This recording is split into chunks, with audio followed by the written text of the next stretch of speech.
in March and April, everything was shut down.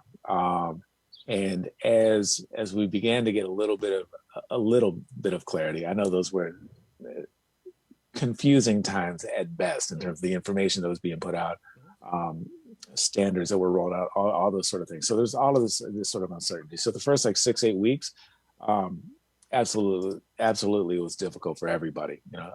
There's mass layoffs and very minimal opportunities. But in addition to there being uncertainty about whether there would be additional stimulus that was put out for folks, at that time there were questions about who would be able to access unemployment and how much, and were there going to be additional benefits, those sort of things. It took time for all that stuff to roll out. So come the 1st of June, really, it started to pick up, and it hasn't really let up since. Really? Right. What kind of place? We're talking with, by the way, with Charles Howell. He is the director of workforce development and financial coaching at Mon Valley Initiative. If you or someone you know needs workforce coaching or financial coaching, 412-464-4000, extension 4000, or 724-565-8040. You can also go online and complete the intake form online at monvalleyinitiative.com.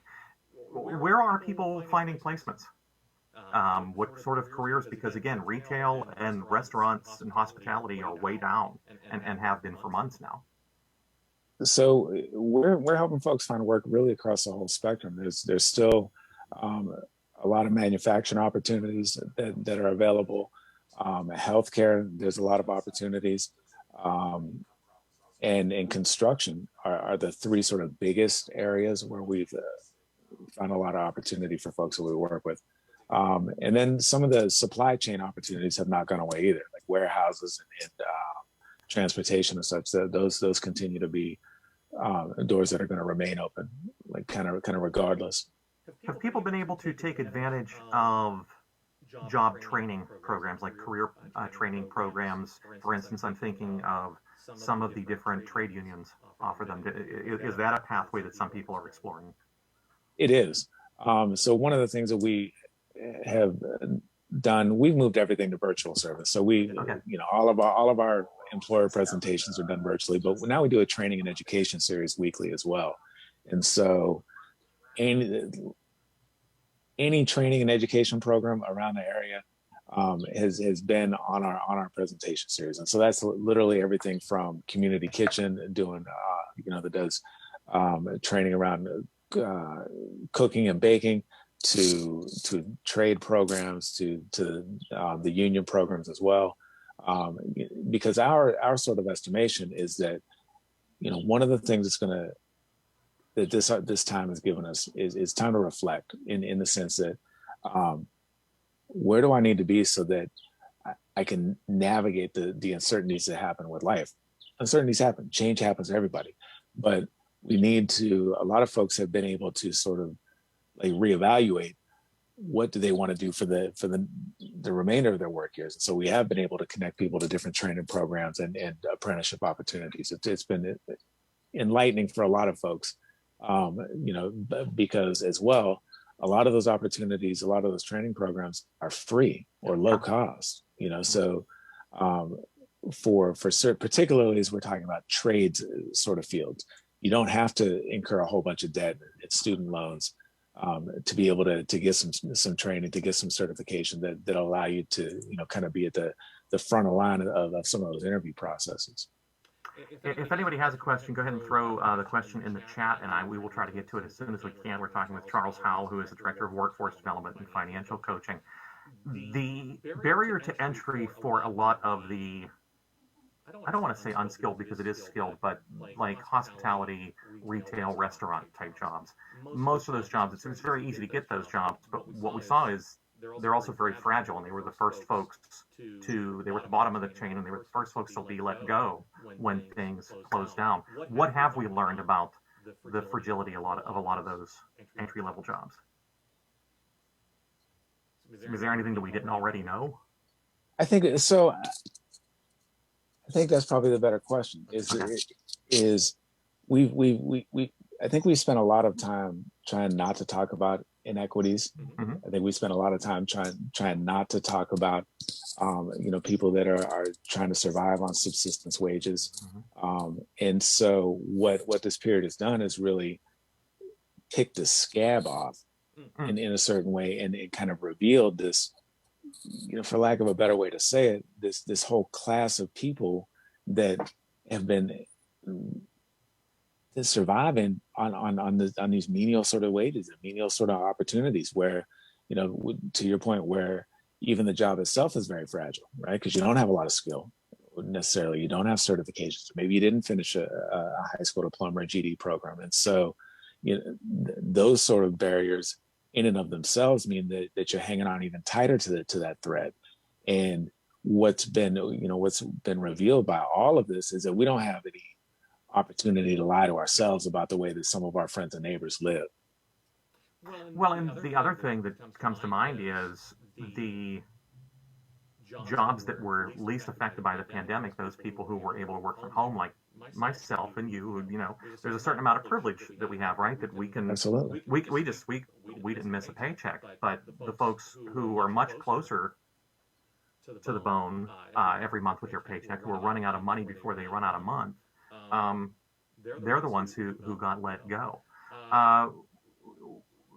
Changing topics slightly, one of the things that you and your employment coaches do is you do career planning with people who come into the MBI workforce program. Talk about how has this COVID-19 pandemic, how has it affected what careers you're talking with participants about? Like how they're defining their career goals, how they're defining their pathways. So we've always had a series of tools that we use, right?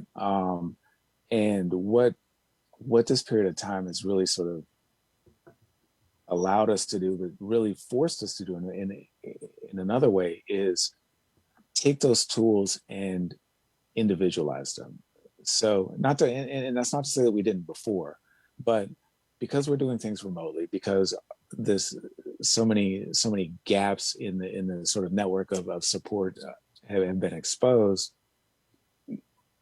For example, something like 40 to 60% of the people that live in southwestern Pennsylvania have only one means of access to the internet, and most of them, it's a cell phone. I was going to say it's their cell phone, sure. Okay, yeah. So let's say you're privileged enough to have a smartphone.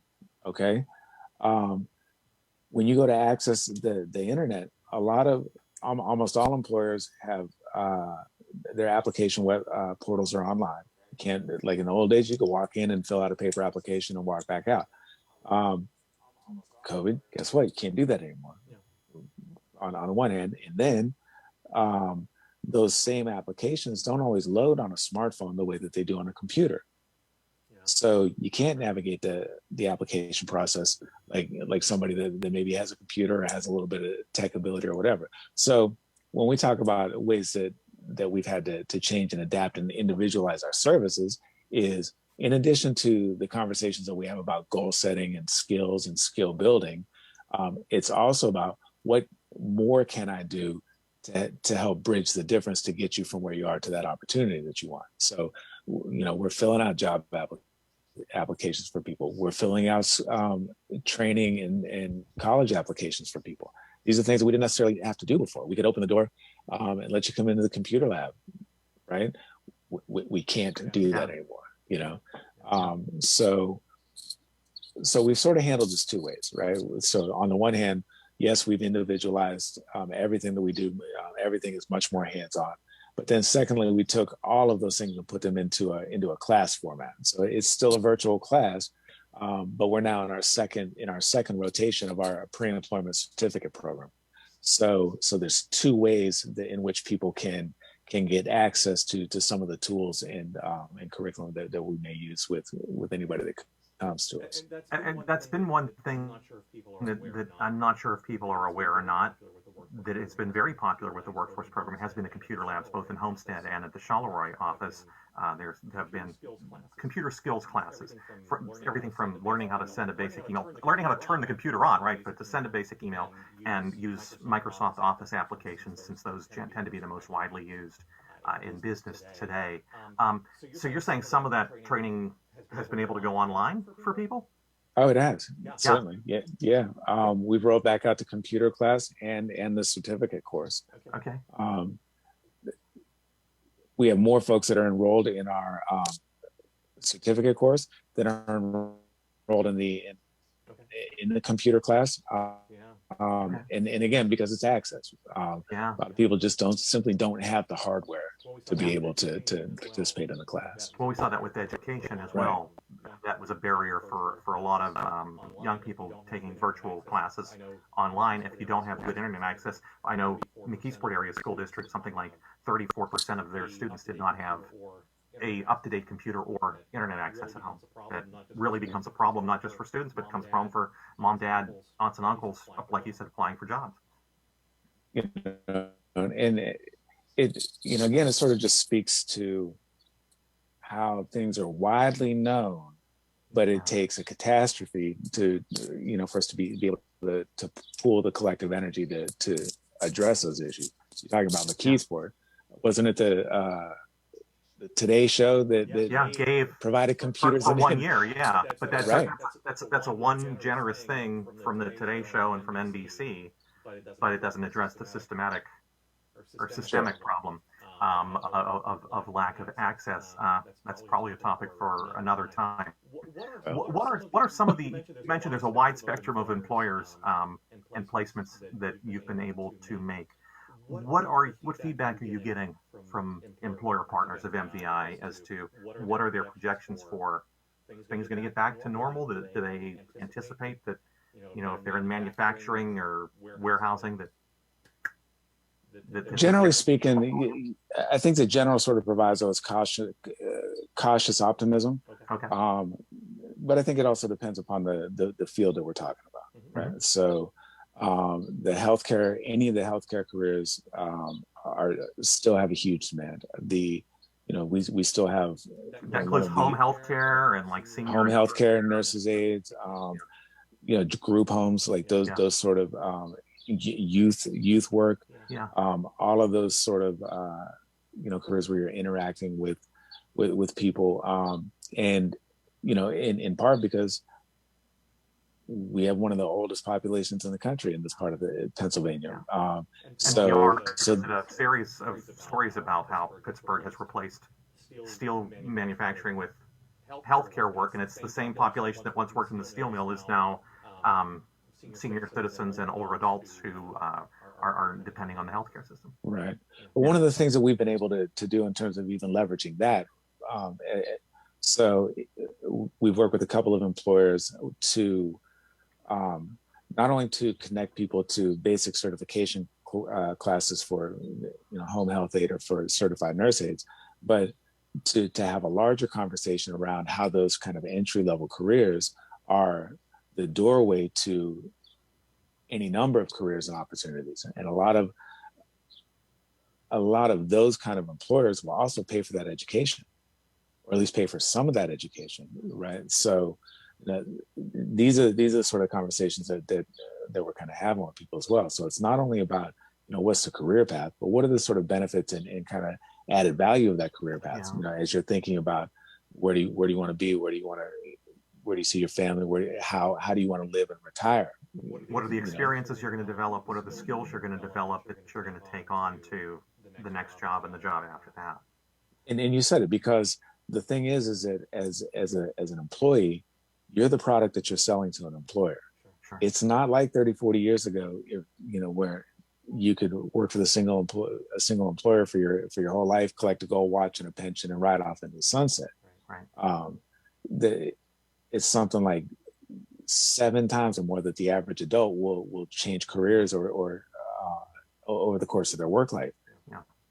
So you have to add skills. You have to have certifications that document that you have the skills, because that, loosely put, paper means paper. The more paper documentation you have of your skills, the more potential earning value is in front of you. I hadn't heard that before. I like that. Paper means paper. I'm gonna change topics here very soon. I'm just gonna look real quick to see if we have any questions coming in off of Facebook. We've got some folks watching. Hello to those of you who are watching. We're talking with Charles Howell, who's Director of Workforce Development and Financial Coaching. Again, if you or someone you know would benefit from employment or financial coaching, you don't have to be out of work. You can be looking for a better job or a new career path. 412-464-4000 in the Pittsburgh area, 724-565-8040 in Washington and Westmoreland counties, or go to the website monvalleyinitiative.com and click on the Help Finding a Job link. It sounds to me then, and maybe I'm reading too much into this, so I hope you'll correct me, maybe folks who were coming to you 3 or 4 years ago who would have been saying, I always wanted to be a chef. I want to get a job in a restaurant. I'm really good with people. I would like to work in the hospitality industry. That maybe now you and the other employment coaches are kind of steering them toward be thinking about an added value career instead. Be thinking about getting that certification. Be thinking about picking up that trade. Be thinking about a lifelong career path, not just a survival job because, gee, it looks like it might be fun to work in a restaurant kitchen, or gee, it looks like it might be fun to work in a big hotel or something. Not that those are bad jobs, not that those are not career paths for people, but certainly. But those were certainly very fragile over these past 12 months. And so it's never a point of we're directing you in a direction. Okay. I want to direct you where you want to be. Okay. I want to support you in whatever your particular life and career goals are.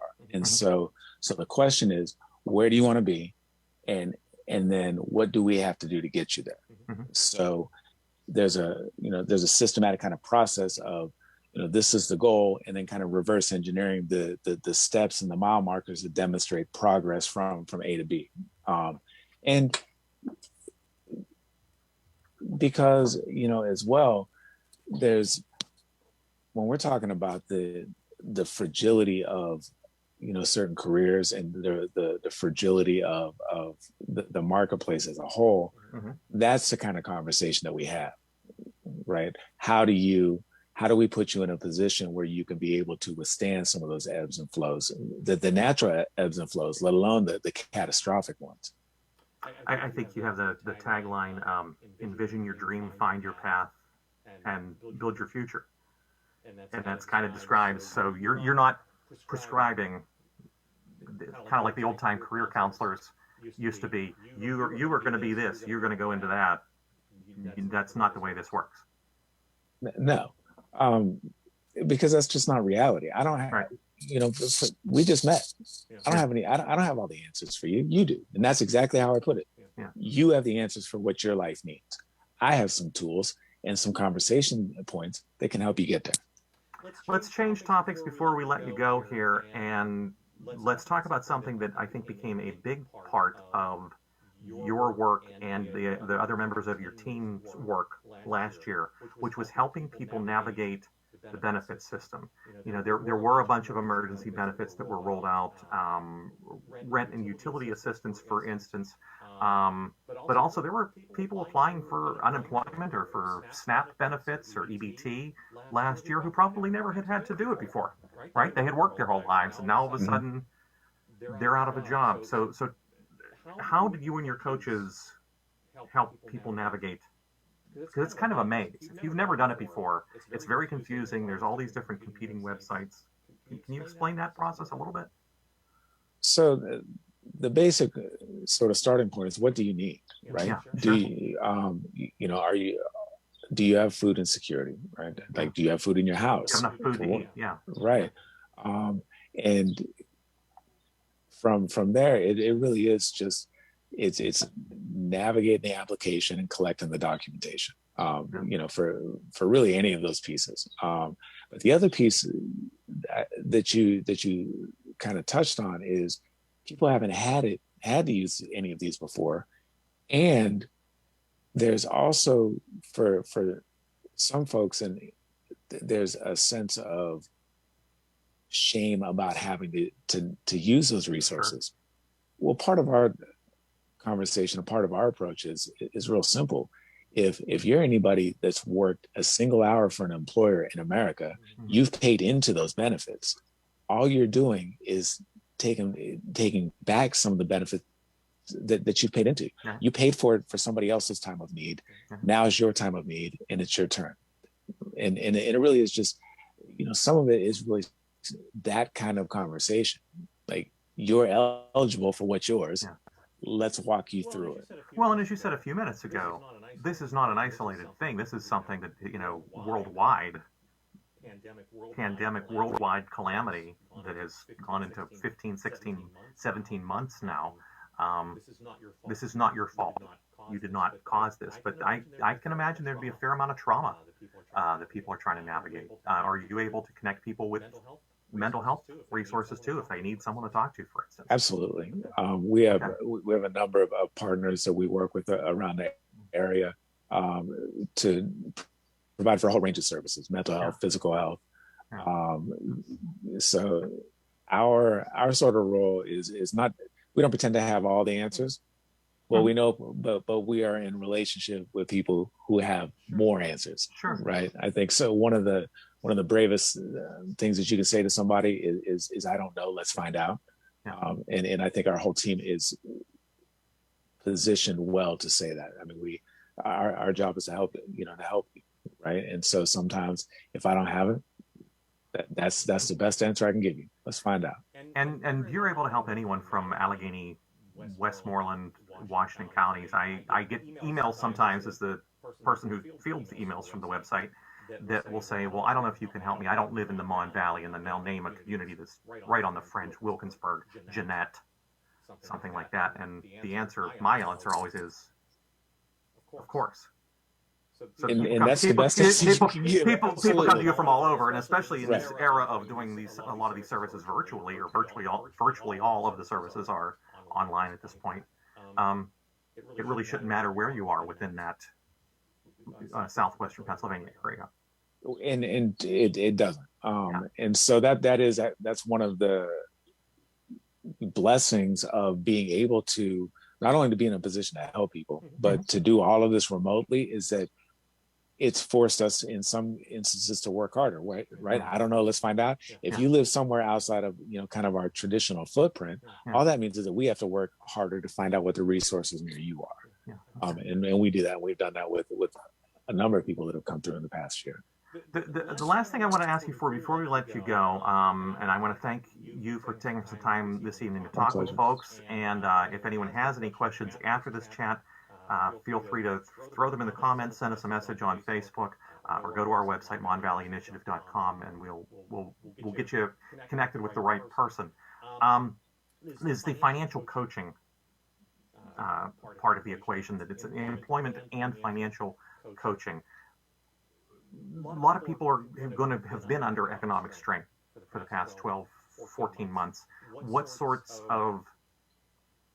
the pathway for if they come to you with financial coaching? Hey, I'm back to work. I'm working again, but I was laid off for a certain number of periods of months. Or I wasn't laid off, but it seems like we're barely making ends meet. It seems like we have all this money that's coming into the house, but none of it's sticking. It's all going right back out. What is the financial coaching part of the equation?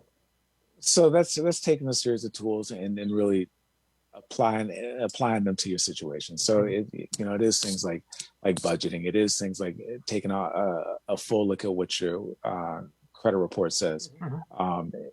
Because a lot of times the reasons our credit scores aren't where we want them to be is because we couldn't pay those bills. Right. And they get reported whether we pay them or not. Right. And so it's really, we look at it like this: that money's a tool. And too often we allow money to control us. And so what all of these tools are designed is to take the power back from our paycheck, take the power back from our bills, so that we're the one that's exerting control and authority over our own financial circumstances. And so that's all these tools do, is allow us to answer the questions and have exert some control. Because when you have control, and this is like for just about any area of your life, when you feel like you have some control or autonomy, you're less likely to feel overwhelmed by that situation. And unlike, there are a lot of credit counseling services that are advertised on TV. Some of them are attorneys who will urge someone to file for bankruptcy. Others take a fee. They take a portion of whatever the payoff is for your payoff balances. The financial coaching services from MBI are completely free, number one. And number two, it's not a legal thing where you can connect people with legal resources, but this is not basically prelude to filing for bankruptcy. Right. Yeah, okay. We're not interjecting any of our own sort of views or our agendas on top of what your situation is. All I can do is restate it. You have the answers. We just have some tools. And it's because even when you're talking about a credit counseling agency or a lawyer, those sort of things. That's not to denigrate them, but not at all. That's not what you're doing.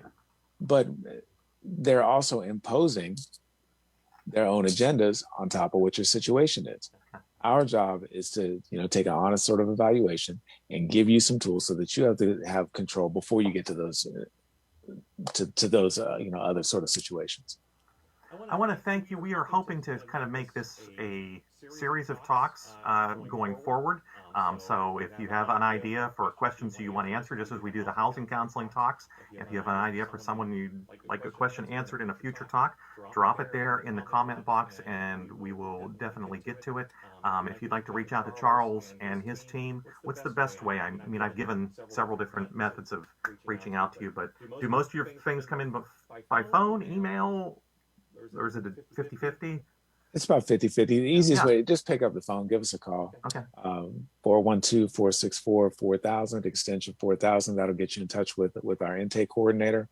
We'll get some basic information from you. She'll connect you to one of our coaches, and we'll get you started. Charles, I want to thank you so much for taking some time on this evening to talk to folks. Charles Howell is Director of Workforce Development and Financial Coaching at Mon Valley Initiative, 412-464-4000, extension 4000. If you're in the Mid-Mon Valley and you want to save the toll call, 724-565-8040, or go to monvalleyinitiative.com.